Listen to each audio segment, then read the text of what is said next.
A particle of mass 5m at rest suddenly breaks on its own into 3 fragments. 2 fragments of mass m each move along mutually perpendicular direction with a speed v each. The energy released during the process. तो इस question में क्या कह रहा है कि एक 5m का मास है और वो सडनली ब्रेक कर गया और उसके दो पार्टिकल जिसके मास सेम है m है और वो दोनों एक दूसरे से परपेंडिकुलरली भी स्पीड से मूव करा। ठीक है, फिर पूछ दिया कि एनर्जी, इसका टोटल एनर्जी जो रिलीज किया गया इस प्रोसेस के दौरान वो बताइए। तो वो जो इंटरनल एनर्जी कुछ होगा उसके वजह से ये फट गया। ठीक है, तो एक पार्टिकल और इसका होना चाहिए, 2m है तो एक पार्टिकल 3m जरूर होगा। और इसमें एनर्जी पूछा है तो एनर्जी कौन सा एनर्जी यहाँ पे होगा, तो इसमें मोशन हो रहा है, वेलोसिटी है तो पक्का इसमें काइनेटिक एनर्जी होगा। ठीक है, और एक और 2m तो यहाँ पे है तो एक तीसरा 3m होगा, वो किधर जा रहा होगा। तो आप अनुमान लगाओगे तो आपको पता चलेगा कि वो कहीं इधर जा रहा होगा। ठीक है, किस वेलोसिटी से जा रहा होगा वो नहीं पता। हमने ऐसा क्यों किया, क्योंकि इन दोनों का रिजल्टेंट कुछ इधर होगा और उसको कैंसिल करेगा ये। क्यों, क्योंकि देखो कैंसिल करने की क्यों बात बोल रहे हैं हम, क्योंकि देखो बर्स्ट होने से पहले सभी पार्टिकल रुके हुए थे, मतलब सबका मोमेंटम जीरो था, इनिशियल मोमेंटम जीरो था, तो फाइनल मोमेंटम भी जीरो होगा। और ध्यान रहे momentum is a vector quantity, तो टोटल का मोमेंटम जो फाइनल में देखेंगे, भले ही फाइनल सिचुएशन में सबका वेलोसिटी, सबके पास कुछ ना कुछ वेलोसिटी है, ठीक है, पर फिर भी जीरो होगा, क्योंकि इनिशियल मोमेंटम जीरो है ना, कंजर्वेशन ऑफ मोमेंटम हम लोग पढ़े हैं। तो इसीलिए इसी आधार पे हम कह रहे हैं कि इन दोनों का ये एक इधर मोमेंटम m भी, इधर मोमेंटम m भी, तो दोनों का मोमेंटम सेम है, तो ये बीचों बीच जाएगा 45 डिग्री से, है ना। जब तो a और b सेम होते हैं तो बीचों बीच रिजल्टेंट होता है, और ये हो जाएगा mv√2।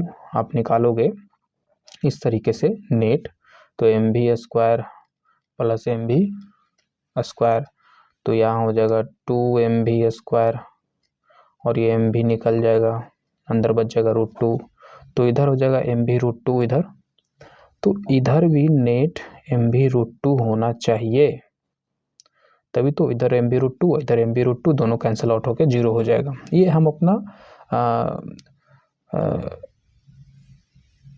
अनुमान लगा रहे हैं, ठीक है, अपना कंसेप्ट बता रहे हैं कि अगर ऐसा है तो ऐसा होना चाहिए, नहीं तो कंजर्वेशन ऑफ मोमेंटम फॉलो नहीं करेगा। अब हम निकाल के देखते हैं, हमने यहाँ पे माना नहीं है, हमने यहाँ पे मान लिया कि वेलोसिटी v' है, ठीक है, पता नहीं है, अननोन है, पर हाँ मास जो पार्टिकल इधर जा रहा है उसका मास 3m है, तो initial momentum is equal to final momentum, initial momentum is zero, final momentum, तो हर एक पार्टिकल का मोमेंटम निकालते हैं, और momentum is a vector quantity, इसलिए वेक्टोरली ऐड करेंगे सबको, तो एक इधर है तो mv इधर और एक उधर है तो mv, ऐसा करते हैं, इसको x एक्सिस बोलते हैं, इसको y एक्सिस बोलते हैं, तो mv i कैप और mv j कैप, और एक का पता नहीं। तो हम जैसे कि हमने ये माना कि बाय कंजर्वेशन ऑफ मोमेंटम से हम बता दिए कि ये अपोजिट में होगा, पर हम यहाँ पे प्लस ही लेंगे, आना रहेगा नेगेटिव तो आएगा। अगर हमारा वेलोसिटी ये v' नेगेटिव आ गया तो समझो कि हमने सही माना था। तो हम दूसरे को जो तीसरा वाला है उसे हम अननोन करते हैं, हम नहीं जानते हैं, तो 3m और v', ठीक है।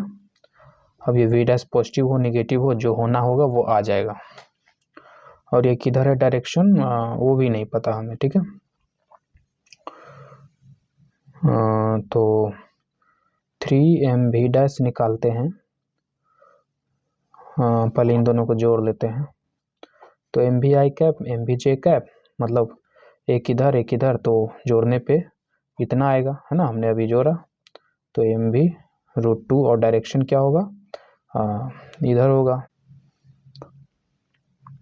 तो इस डायरेक्शन को मान लेते हैं 1 मिनट के लिए आर कैप, ठीक है, तो हम आर कैप लिख दिए, ठीक है। और यहाँ बच गया 3mv डैश, तो ये 3mv dash is equal to, ये इधर आएगा तो -mv√2 आर कैप, तो m से m गया, v डैश बराबर हो जाएगा v√2/3 आर कैप, और ये माइनस, तो माइनस हम यहाँ डाल देते हैं। अब आप समझ गए होंगे, देखो ये जो वेलोसिटी आया है उसका डायरेक्शन क्या है, माइनस आर कैप, मतलब आर कैप हम इधर माने हैं तो हमारा वेलोसिटी का डायरेक्शन इधर आया, जस्ट उसके ऑपोजिट, जैसा कि हमने शुरू में माना था, है ना, अनुमान लगाया था कि कंजर्वेशन ऑफ मोमेंटम के अनुसार ऐसा होना चाहिए।